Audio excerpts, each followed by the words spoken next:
Well, I want to welcome everybody to today's EntreprenHer show. My name is Heidi Richards Mooney, and I am your host today. As always, I'm delighted to be here, and again, another amazing woman to interview. I'm following Anna online for a little while now, so I was delighted when she accepted my invitation to be interviewed today, and I promise you it won't be painless and hopefully a lot of fun. And I want to welcome any guests who join us, and if you're watching the replay, thank you very much. And let's get started. Let me tell you a little bit about our guest today. Her name is Anna Melikian. She is the host of the Mindset Zone podcast, director of education for the Book Yourself Solid School of Coach Training, and co-founder of moreclientsmorefun.com. Her podcast, Mindset Zone, is featured in the Huffington Post, 15 podcasts that will leave you pondering life's big questions. And during its launch, it reached #1 in iTunes, new and noteworthy in business management and marketing, health, self-help, education, and training. Oh, but wait, there's so much more, which I'm going to let Anna tell you a little bit about. So please welcome Anna. What a pleasure to be here. Really nice. Thank you for the invitation. Oh, my pleasure. And I'm just delighted. So let's start with your background. Tell us a little bit about your background and how it led you to becoming an entrepreneur. And the interesting thing is that I was not born an entrepreneur at all. I always had the thing about doing things, and I was always a doer and make things happen. That was a trait that from very young age I had. But I always make that work with my academia, because I started to be a good student in high school. Then I went to college. I was doing psychology. So I really love what I do. And my life was academia, honestly. From my bachelor's, I went to a master, PhD, everything in psychology. I was a clinical psychologist, teaching in a private college in Portugal and then in another college in Spain. So totally in love in what I was doing. I had also 1 or 2 afternoons per week. I had private clients, but it was like a hobby. My main job was teaching. Everything was great until I came to a conference in the United States and I met who became my husband. And that implied moving from Europe to the US. And there is where he's from an entrepreneur family. So he was raised with that spirit. Yes, his own business. So I was my first education. Oh, we can do that. Oh, interesting. And then why not? I can have my own base business. Love that. So that is how it started. And from psychology, I decided to train as a life coach because there was the continuation, I think, was very natural for me, personal development. And then where are the clients? I knew that a lot of people have. Because I did all this, because for me, a PhD in psychology was not enough to qualify me as a life coach. So I did I found out a good course to do that I really love, their philosophy and their thing. And they were ICF, International Coach Federation, recognized and accredited. So I did the training with them. I got my credentials. I did all the hours that I need to do, all the peer coaching, everything. I start to get clients like battering or very low fees just to get that experience under my belt. And then, okay, but now I want to make this a business, get the income that I think I deserve from this. And again, where are the clients? But I think that I have to be grateful of my background in academia, because when we have a problem, and if there are other people that are doing it, the first question is, okay, there is a problem. There are people that are doing this, so must be a solution out there. Let's research. So that is what I start to do, looking around, looking at what other coaches were doing that were successful, that were making it online, and try to learn from them. And I start to get into many courses and many things until I really stumble into the Book Yourself Solid system. And like I joke about, I was saved by it because it really opens, because I had a very negative view about marketing. and selling, because I didn't study psychology to sell. I didn't study psychology to become a salesperson. So I had a very negative view about that, and that was preventing me to grow my business. And when I still remember when I got the first time the book, the first edition of the book, and the subtitle is The Book Yourself Solid. I have here the latest edition. Let's see if I can show this. The subtitle here. Yes, the fastest, easiest, and most reliable system for getting more clients that you can handle. Then you can handle, even if you hate marketing and selling. It's a great book. I've read it. It is just amazing. Yeah. But that last phrase, even if you hate marketing and selling, say, it's me. And so many people say that. And I say, so I start to read and I say, I realize, first of all, that marketing is just a way of communicating. Yeah. And I was, okay, that makes sense. I study communication. I think I'm a good communicator. So I think I can do this. And it's creating awareness about what you do, about what you have to offer the world. And that is why I think most of us in coaching, consulting in this arena, we are in a mission of making a difference and we have a message. Yeah. So it's just a way, marketing is a way of creating awareness around that message, creating that energy that you need for people to notice us. And when I start to change my perspective, things start to make sense and I start to be more outspoken about what I do, be more out there, and things then start to change. So that is my beginning in the entrepreneurial world. That's wonderful. So what do you think were some of the things in academia that helped you to become, this open-minded, self-aware person that was able to take what you learned from there and become an entrepreneur? I think the love of learning.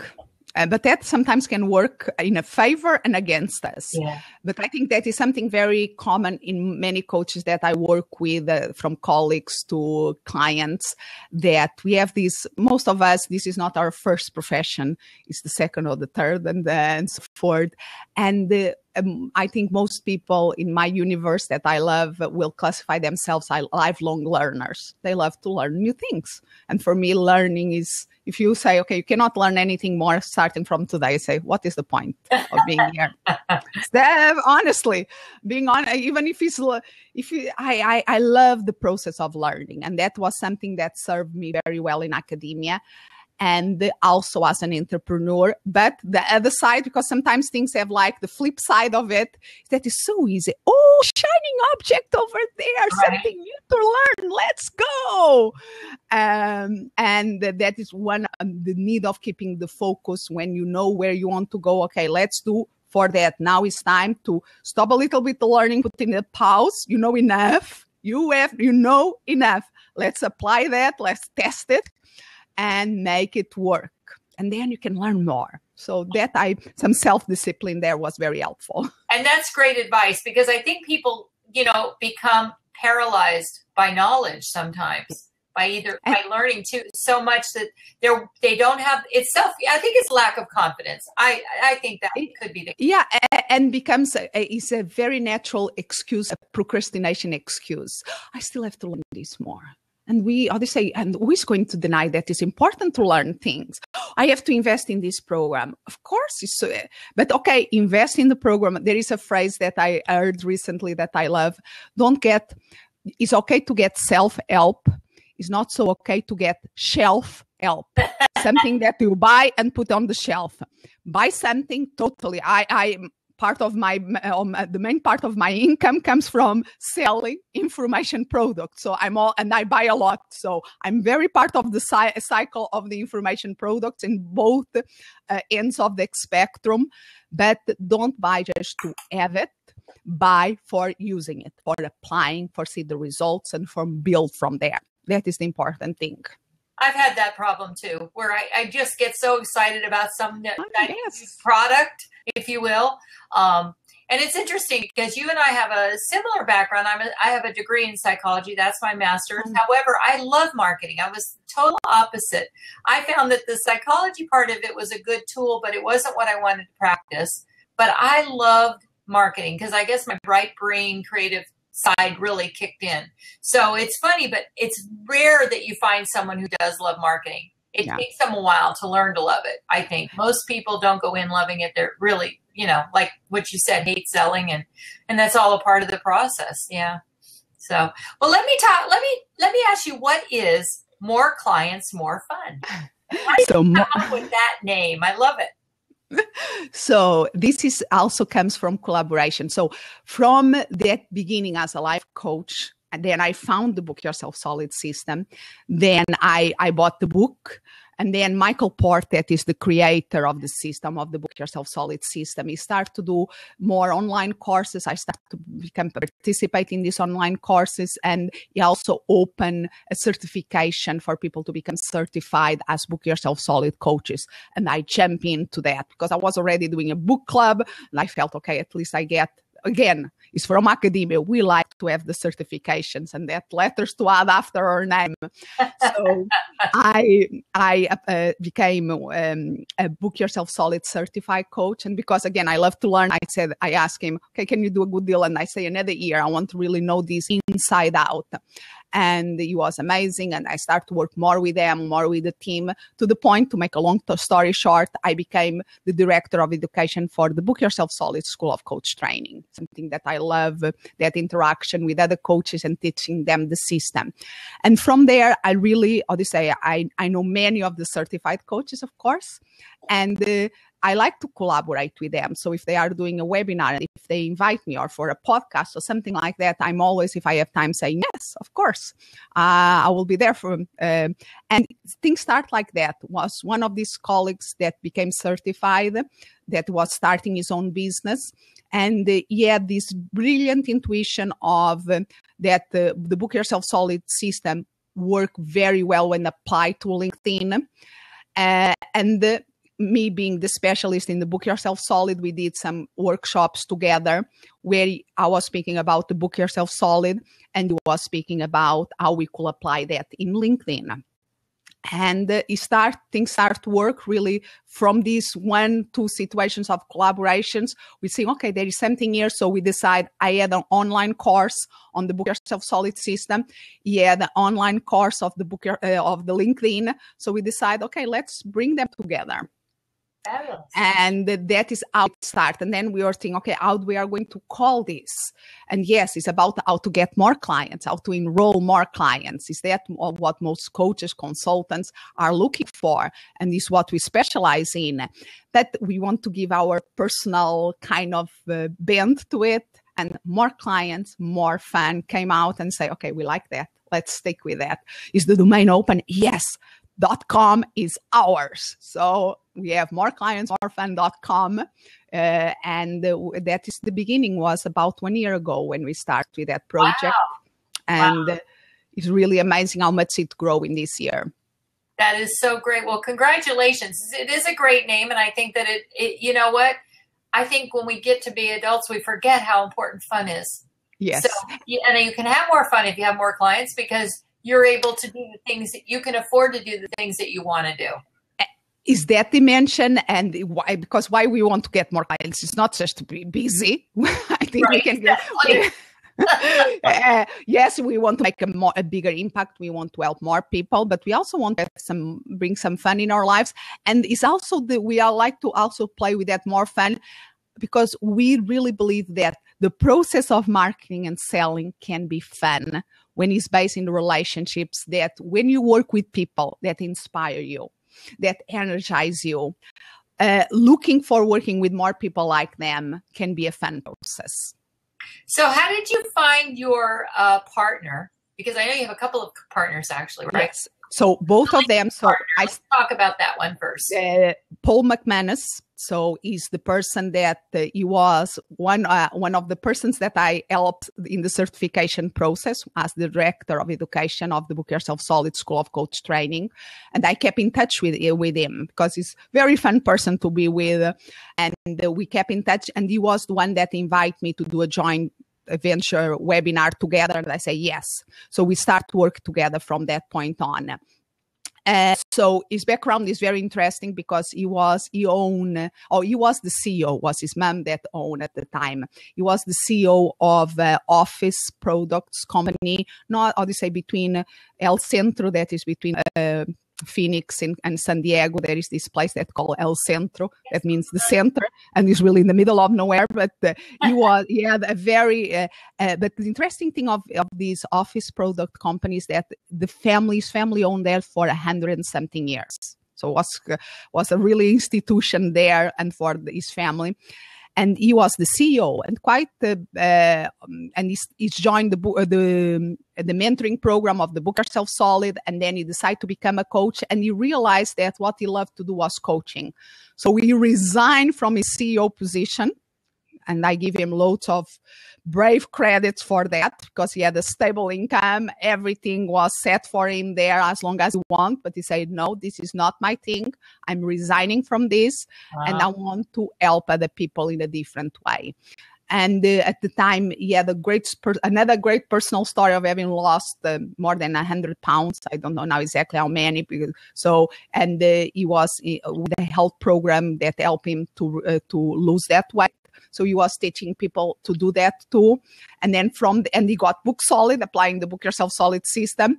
And then if he was realizing, meanwhile, he finished the certification as a Book Yourself Solid coach, that he loved the coaching people and helping other people to get more clients.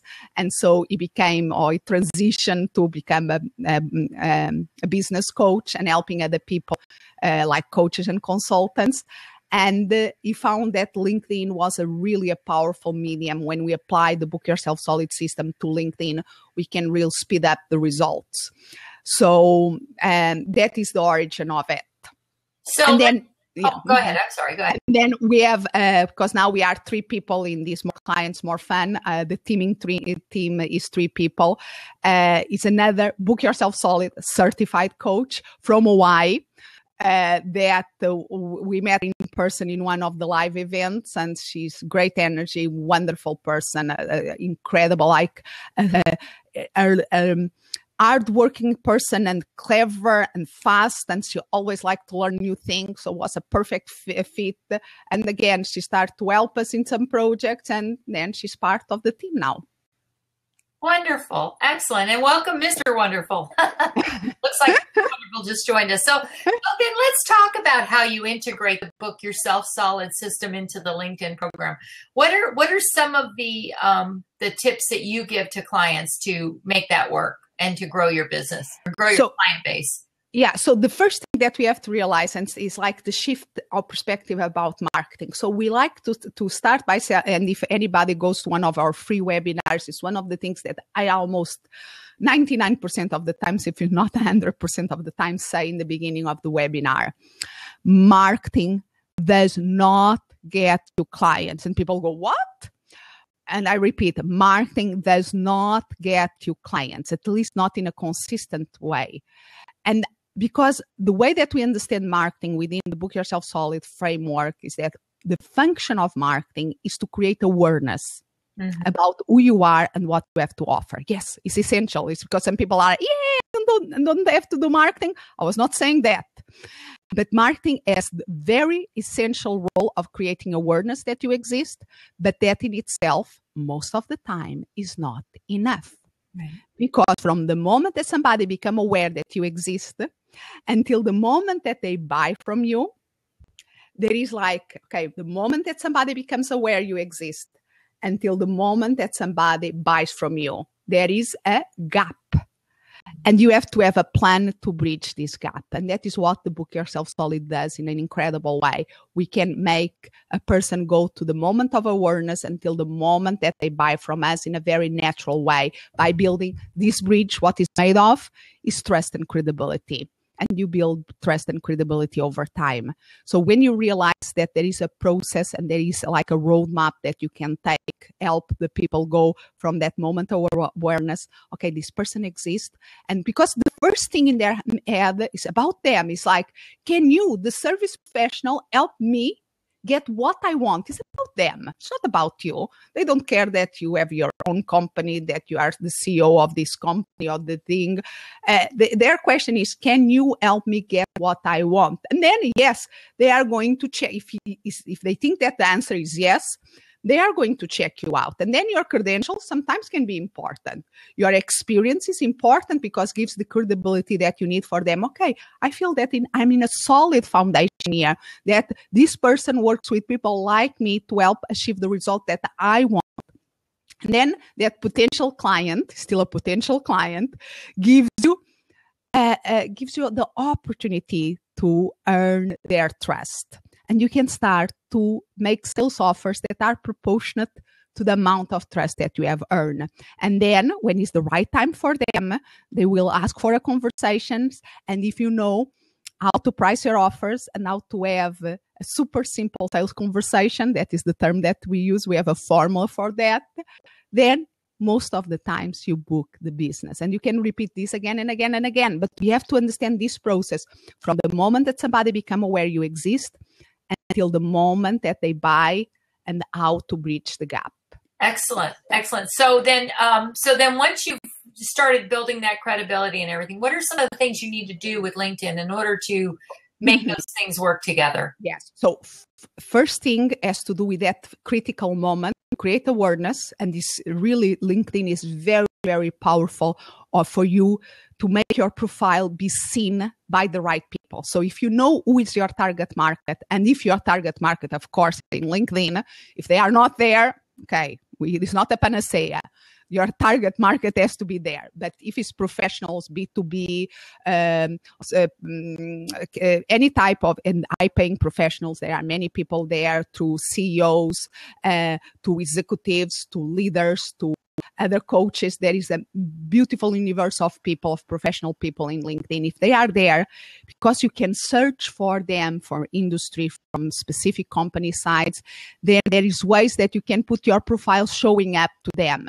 And what happens is that if they see somebody checking their profile, they are going, or if they see an update that resonates with them, what they are going to look is your name and what shows up under your name. That is the LinkedIn headline. And if in that space that you have, instead of saying I'm the CEO or I'm the co-founder of More Clients, More Fun, that really nobody knows. If they don't know me, they don't know what is that. They, cute name, and they keep going. But if under my name they read, I help coaches enroll more clients using LinkedIn. I'm a coach. And I really I'm here in LinkedIn and I'm not getting clients. Everybody says that is a great way to get clients, but I really don't know how. And she says that she specializes in helping people like me getting something that I want. I earn at least that first click. So I have that, grab their attention, and now they are going to click on my name to check me out in my profile. So the first thing for everybody is really have a great headline in your LinkedIn profile, because that is the first, is a great photo, because the photo is also very important. You want to transmit the message of professionalism in your photo, of likability in your photo. It's your name, your photo, and that headline, they go everywhere with you in LinkedIn. So that is the first point. Absolutely. And then when they click in and go to your LinkedIn profile, there is a formula of having your LinkedIn profile in a certain way that you can start to speak with them, connect with them. So then, do you think that the summary, for instance, which is usually the first thing that comes up, should be written as a conversation, or do you think it should be written from a third person, like so-and-so is, as opposed to I am? What do you? There's viewpoints on that. Everybody feels differently. Yeah, and I will say neither. I will explain in a moment. First of all, already, I know that this is one of the most annoying answers that we can give, but really depends. Yes.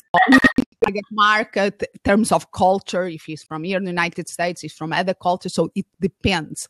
But for most service professionals based in Western civilization or Western country, I will say that the rule, and sometimes we have to break the rule, but the rule is that we should speak with our ideal client. So we know the target market that we want to attract. We have to be very clear about that in our LinkedIn profile. Like in my case, I help coaches enroll more clients. My main target market are coaches. Do I only work with coaches? Of course not. I have speakers. I have other people that are consultants that or trainers. I work with a variety of people, but my branding of my marketing is focused on coaches. And other people are going, if you help coaches, can you help me also? And if I can help them, and if they are my ideal clients, people with whom I do my best work with, because they have a certain set of qualities and characteristics, I'm going to say yes, of course. But if I know well the people with whom I do my best work, the language that they resonate with, and then if I write my summary, that yes, I totally agree that should be the first thing that should up in your background area in LinkedIn, should be your LinkedIn summary. If you use that space, it is like a blank canvas to start to engage, to start to speak with that ideal client.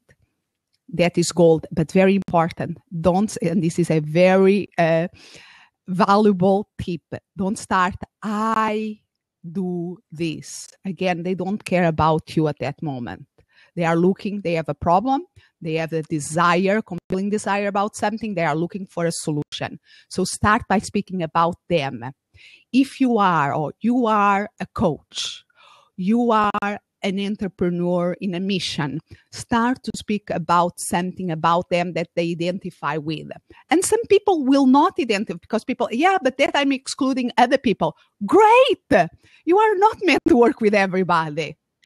So use that to self-express yourself, to be very clear with the people that you do your best work with, to really resonate with them, because that are the ones, if you are blunt, I'd say you are not noticed. But if you are very clear, I love to work with this type of people, are you one of them? Oh, I can help you. Because then is when you start to speak about you and about your credentials and about your experience, but you connect with the person first. It's like if you are in a networking event, in a conversation, and say, hi, how are you? Oh, I'm doing this, and it's all about you. Right. The person, boom. But if you start to ask them questions, so tell me about what you do.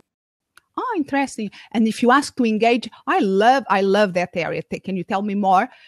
Then the person, when you say, then almost naturally will ask, so, and tell me now about yourself. Oh, but I love this conversation because one of my specialities is helping people like you to achieve this. If you want, I can send you a free thing that I have that can give you an idea of this process.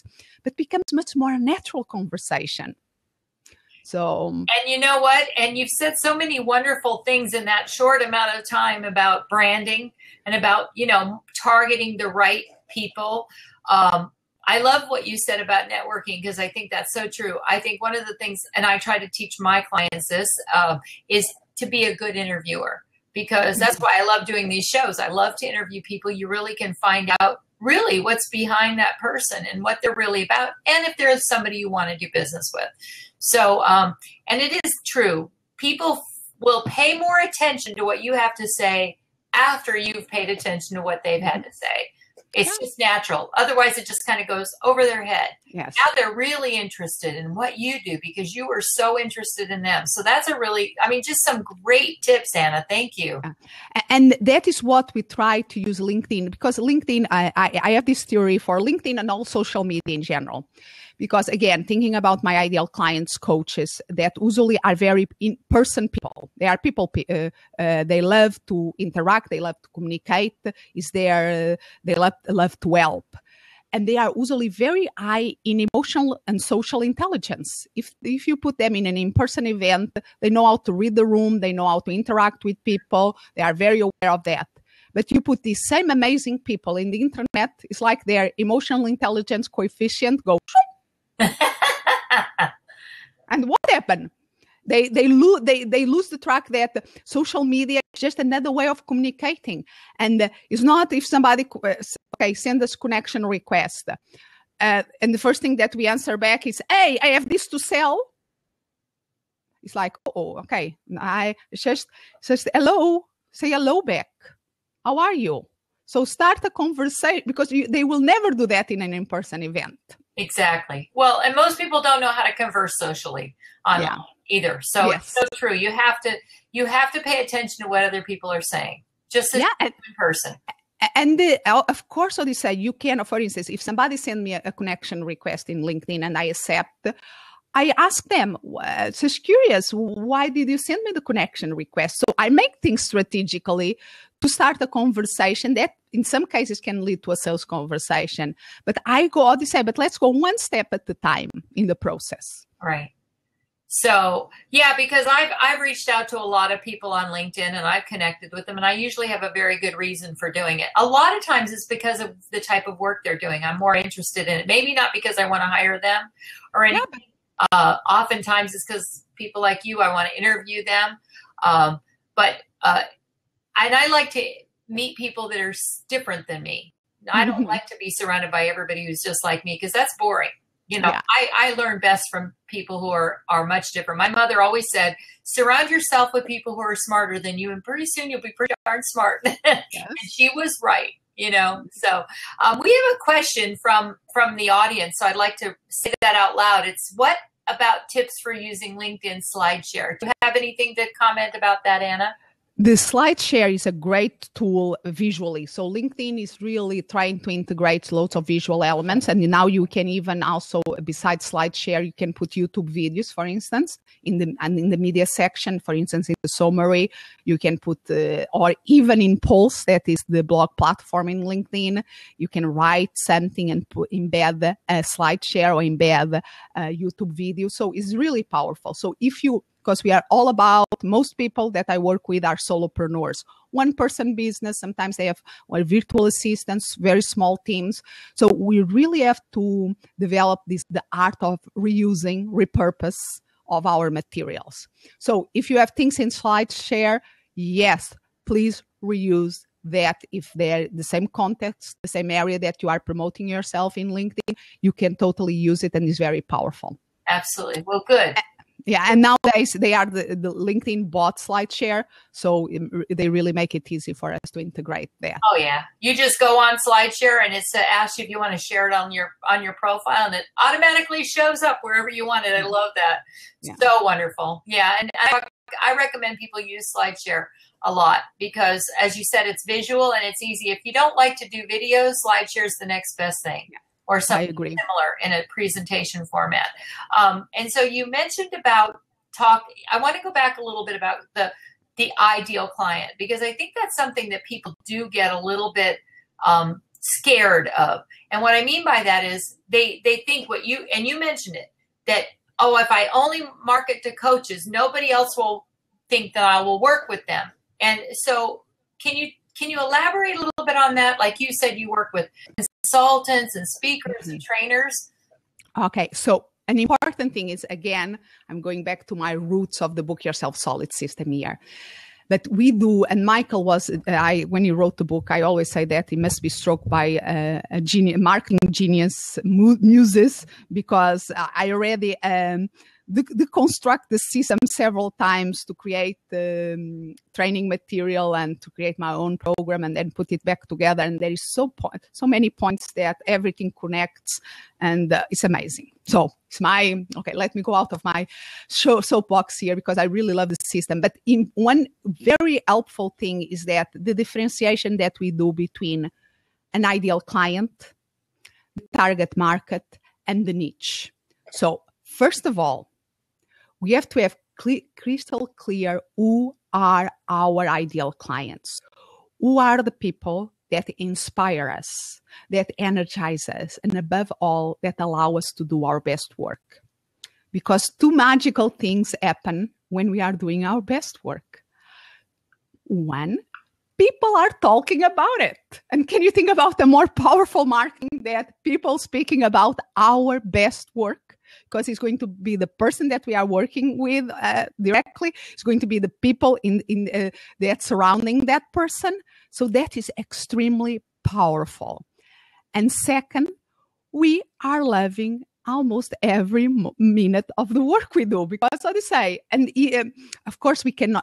There will always be part of our work that I will prefer to delegate out. When I can, I will delegate out. I don't like very much to do this, answer all the emails that sometimes we have to answer.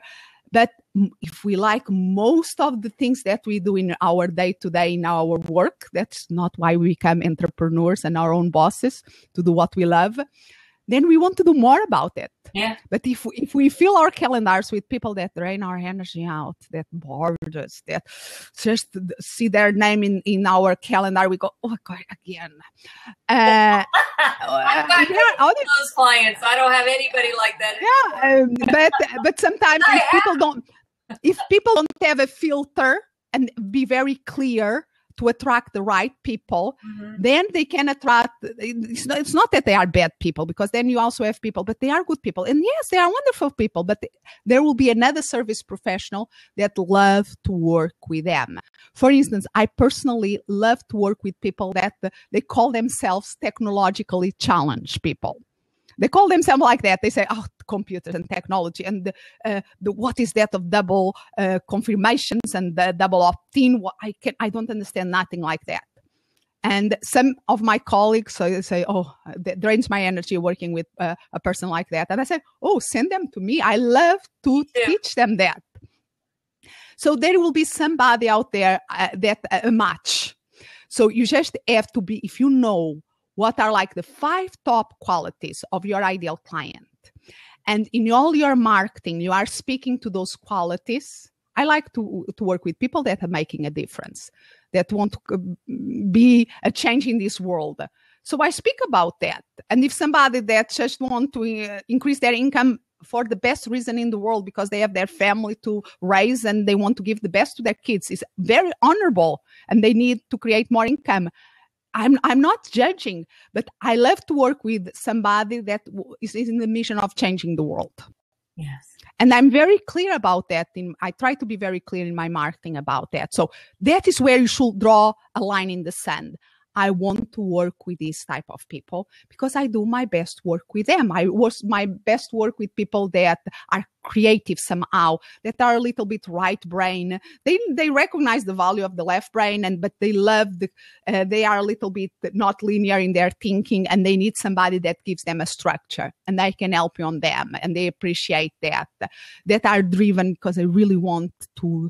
Now many people left the corporate world, and now they are finally doing what they always desire to do, and they really want to make that a success.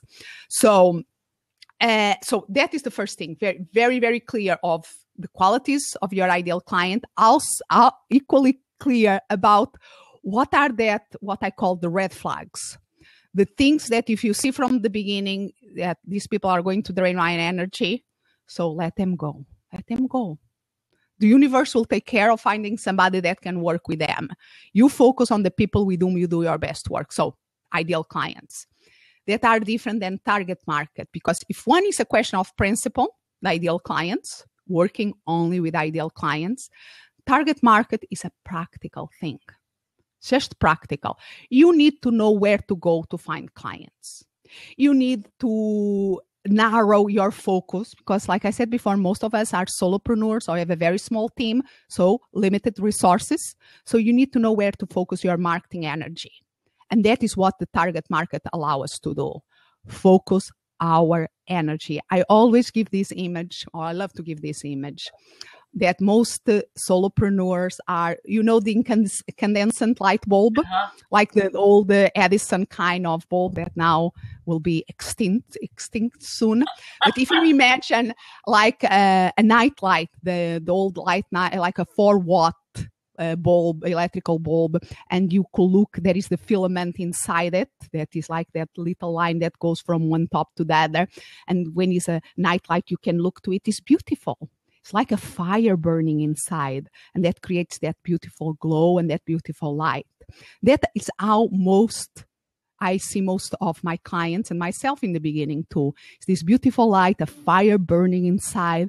There is this beautiful glow that people can see that is almost magical because they are living their passion. But let's be honest, that light, if you are in the middle of the day with the bright sunlight or with a more than 1 million other lights like in the internet, nobody is going to notice. Right. But the incredible thing is that same energy, that same 4 watt, we don't have to increase the energy, that same 4 watt of energy. If are in alignment and you have a laser beam with a 4 watt energy, you can burn a hole in a wall. Wow. The difference is one incandescent is dispersed everywhere. The other one is focus in a very specific area. And that is what a target market allow us to do. Instead of going everywhere and go thin anywhere and don't do an impact, if we decide a group of people, an industry that we are going to focus on for a while, we are not going to get married with them. We are just going to focus our energy, our message on them for a while, and then we can grow from there. Then we know where to show up. When we show up there in that group of people, they can recognize us that we are dedicated in helping people like them. And they already have usually networks of communications that we can be part of. So make our work of spreading the message much easier. So, and when we work with our ideal clients within that group, because not everybody there in that target market are going to be ideal clients. It's going to be a subset of them, the ones that we want to attract. But when we attract those, we do our best work with them, and then they start to speak about what we do together. Because there is already networks of communication established, the message is going to spread much quicker. So it's really magical. And very, very important, because I said in the beginning, we differentiate ideal clients from target market and from niche. Because, and this is very unique of the Book Yourself Solid system. Many of the marketing systems out there, you have target market and niche, they see it as the same thing. We see target market in terms of industry, demographic, a group of people that you can focus your attention in. Niche is what is your expertise, what you specialize in. And doing this differentiation can be extremely powerful because allow us to connect, network, and establish good relationships with other service professionals that serve the same target market than us, that already are there, and they have a different specialty than us. So why not? They are natural people that we can connect with and collaborate with. And many of them say incredible mutual referrals can happen that way. Excellent. And then you're both, it's a win-win for everybody, because you're working with the ideal person and you're shifting those people to another person who prefers to work with someone else. I think that's the biggest problem or challenge that a lot of, especially new business owners have. They do want to work with everybody because they think that everybody's their market, or they're worried that they're not going to have enough money and turn. And I only know this because I've been there. I did that years ago, and I can remember how painful it was. And I can remember working with so many people who were not good fits. And you know what? It's like you're working much harder. You're trying harder you're trying so hard to please the person that you're not actually doing the work that they hired you to do. It takes so much longer to do it because you're trying to figure out, well, I think it's a lot to do with personality, likes and choices and things like that. I mean, there's just so many elements involved. So how do you decide who your target audience is? One of the ways, like I said, because people really resist a lot about focusing a target market. It's like something, and then when they decide, things start to happen. But people, they don't want to put themselves in a box. And I still remember that I was working with, it was a photographer. And he told me, I don't want to get myself in a box. I'm not a wedding photographer, and I hate that idea. And I don't want to feel that I'm confined in a box, picking a target market. And what I told him was, because I work a lot with metaphors, and my clients are my best inspiration. So when he told me that he felt himself in the box, I told him, okay, so do you feel the box like constraining you and you are all squeezed there inside, and say, yes, I feel like that and it's horrible. Okay, so start to come out of the box. Imagine the box is open, you can come out and you can get out of the box and you can stretch your arms and stretch yourself. And how do you feel now out of the box? And it feels great. I can move. I can be creative. Really feels good. So I say, okay, step out of the box. Totally. Your feet are still there. Take it. Come out. And I ask him to imagine, come out of the box. Okay, so now you are out of the box, correct? Yes, and feels good. So now do me a favor and say, okay, yeah, flip the box. I want the top of the box, the thing that opens down, and I want the top solid part up. Can you do that? Yeah. Okay, do you see the box? See, it's like a soap box. No, yes. Now stand on the box now. And now look around. Can you see more? Yeah, I can see more. I'm standing in a higher place. It's my soapbox. I can see more. That is what the target market purpose is. Not getting locked in, but give you a higher platform that you can speak, that you can communicate your message. And yes, you have to speak a specific place to stand. But then you can decide to stand in another place. It's just your starting point. Yeah. And just by seeing these, or they say, so let's do a list of groups that you already know that will use your services, your specialty. So just list all the groups that you can think of that could use your services. Now let's think about we can put like columns, and they are in the top of the columns. Okay, now let's do some rows there, and let's think about what are the groups that you are passionate about what they do and you're very interested in. So let's give a number. Let's put a scale and then, okay, what are the groups that you already know or maybe have even clients in? And then, so I take them to a process like this, and at the end, they had the numbers. I usually even keep it very simple. It's like -1, 0, and 1. 1 if it's something positive around that, 0 if it's neutral, and -1, this group drains my energy out of me. I don't know nobody there. -1. And then if they add the columns, usually there is a couple of them that stand out with higher marks.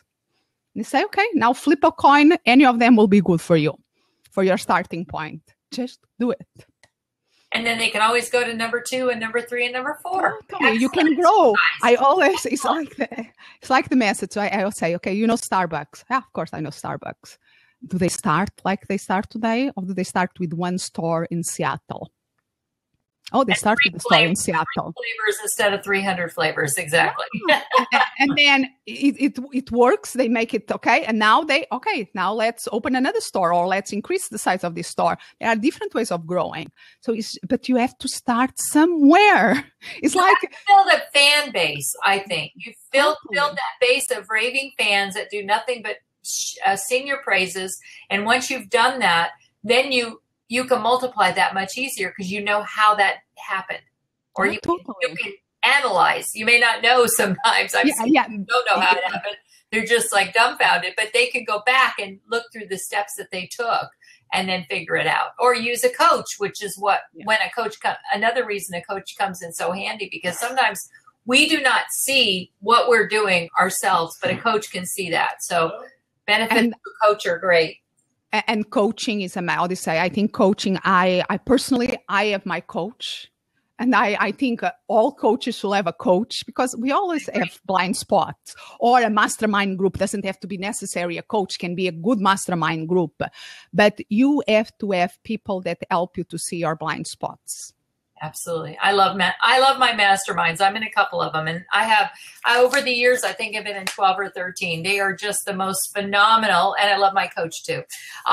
So let's talk a little bit more about, the top 3 tips for using LinkedIn.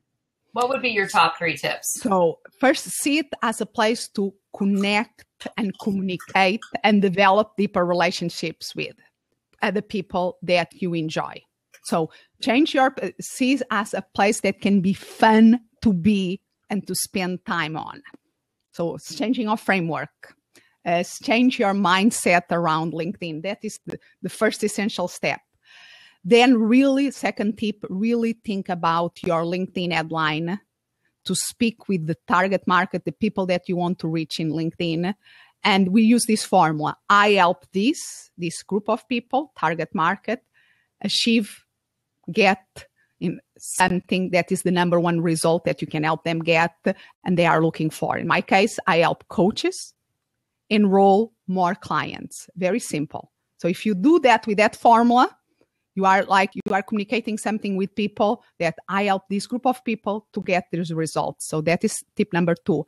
And then really have that photo, pay attention that the photo is visible to everybody, that you have a photo that transmits the message that you want. Doesn't mean, we always say that has to be a professional looking photo. So sometimes with an iPhone, you can do a great work taking a nice photo with a neutral background, but that first impact is what your photo, your headline is what goes everywhere with you in LinkedIn. So you really have to take care of it. I agree. So how does one go? Okay, so never mind. I've asked that question already. We've covered so much ground. I'm going all over the place. Let's talk about how you currently are marketing your business. What are some of the things that you're doing to let people know that you exist? So we do a lot of webinars. So people always say, the first step, how they become aware that we even exist and we have something to offer in LinkedIn is going to be, we did in the beginning for 6 months, we really went very heavy in terms of investment in Facebook advertisement, because that is the strength of Facebook. Right. The advertisement more than LinkedIn also has advertisement. You can use it, but for lower price leads for a webinar, Facebook works better. So we attract people from Facebook advertisement to a webinar, a free webinar in LinkedIn. And that really allows us to grow amazingly. And another way of growing amazingly is by connecting. We use our network and people in our network, other colleagues that serve the same target market, and we do joint venture partnerships. So they will invite the people in their emailing list to come to our one-off free webinars. And we do like this kind of joint webinars together, and it's really powerful, and we grow our list that way. So we are being amazing to collaborate with wonderful people and grow our community that way. So that is how we create awareness that we exist. And then think about the GVs are so powerful because are people that already have a relationship built with their community, with their tribe, and are presenting as specialists in LinkedIn and applying the Book Yourself Solid in LinkedIn. There. So it's really powerful in terms of building quickly trust and credibility, but it's essential that we have that thing that we call a free event, a low barrier to entry, that people can come with, okay, it's their time. We still have to build enough trust or interest that they want to learn about that for free, because it's 1 hour of their time that we are asking. We have to be conscious that is a compromise. It's something they have to have enough trust what they see in our material to say, I'm going to invest 1 hour of my time to come to this event. But it's the starting point. Is what we speak in the Book Yourself Solid system is we see not a funnel. We don't like to see things as a funnel because it's like you push people down. We don't like that image. We like to see things as a cycle because people can come in different phases of our cycle. But it's very important if you have a big pie as our circle, if a big slice of that pie is free things, because it makes it easy to invite people to come in and to know us, to start to establish a relationship with them and for them to trust us and to see the value that we have to offer. Because then when we offer something, yes, okay, if you like this, you are going to love our program. Yes, it's a paid program, but you are going to see the return of investment. But people already know us a little. And sometimes we can do that cycle in a webinar because of the quantity of value that we deliver. And we enroll people like this way in our group program in LinkedIn. Excellent. Great advice. I wish we had more time. We're running out of time, but I did want to make a comment.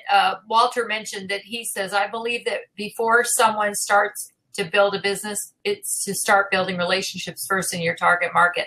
And I think Walter and Anna would probably agree. That's pretty much what Anna has been talking about this whole conversation, is that first you have to build the relationships. Yes. You have to get people know, like, and trust you, as my dear friend Bob Berg would say. Totally. And it's like that we are doing relationship marketing. Speaking about is Mary Smith. She has a book called Relationship Marketing. And that is what we do, really.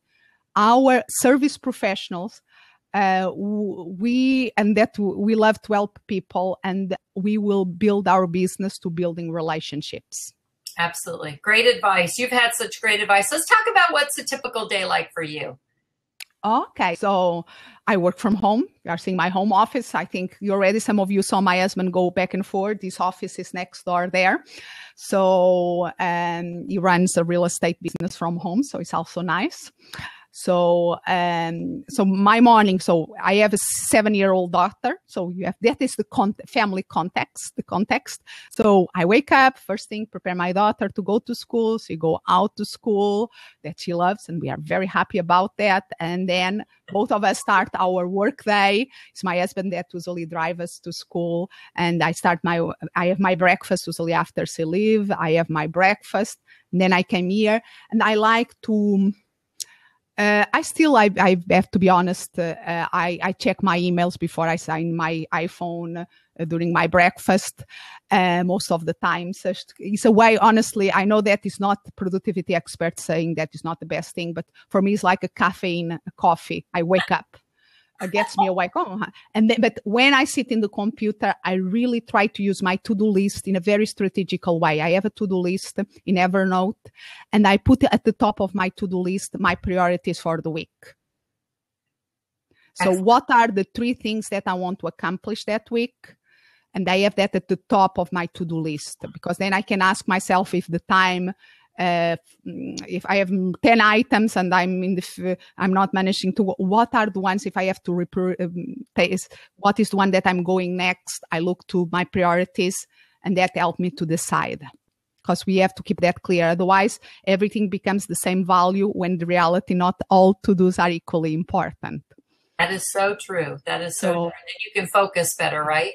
Yes. Yeah. And then I like to have my lunch break. Usually we go out me and my husband, we go out together. That is because both of us work from home. So we try at lunch, go out just to have that little bit of out time to speak a little. And then the afternoon, I love my work, and I work usually also in the afternoon until my daughter arrives, and then it's family time. And then I love is then after we put her in bed, we see a little bit TV, we speak. So this is a regular weekday. And I like, after everything is calm, we switch off the TV, and then I usually come back to my computer. And that is where I like more to work about with more things that I have to think a little bit more, or read something, or do some I use that time to let my creativity flow a little. I'm a night person, so my creativity comes at night when everything is quiet. There is no phones, no emails trickling in. It's where I can let that flow more. It's so funny. I'm exactly that same way. It's hard to get up early when you're a night person. Yeah, and I think my theory is that most of productive experts, they must be morning people, because they say, always in the morning, take advantage of that first hour. It is so true. I say, I will fall asleep if I read in the morning, I will fall asleep. So funny. My best time of day is 4:00. It seems like I get the best, most productive time of day. So we all have that sweet spot, right? What one bit of advice, Anna, would you like to share with our audience that perhaps we haven't talked about yet? We spoke about focus. That is so important. The other thing is really have clear and never lose why you start your business in the first place. There is a reason. There is that fire that burns inside us for some reason. Knowing why we do what we do, that is should be like our North Star. So I think we always have to have that clear. Yes, I agree. Well, thank you so much. What books are you currently reading, or would you recommend? Books that I recommend, and the book the second book now, that also from Michael, that I really absolutely, for anybody doing doing public speaking and presentation is still the show. I'm going over the second time over the book because it's loads of great advice. And I'm giving you some classicals here. And of course, I love always all of the Seth Godin ones. Anything by Seth Godin is the best. Exactly. How to say. So that are the ones that I'm surrounding here. Of these books, and then I do a lot of audiobooks. Is what I like to consume is via the audiobooks. Excellent. So I'm the dream avatar for a published company. I buy the audiobooks, then the Kindle and then the book. If I really like the book, I buy the book.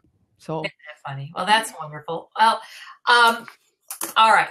Last question. What's next for Anna Melikian? What's next?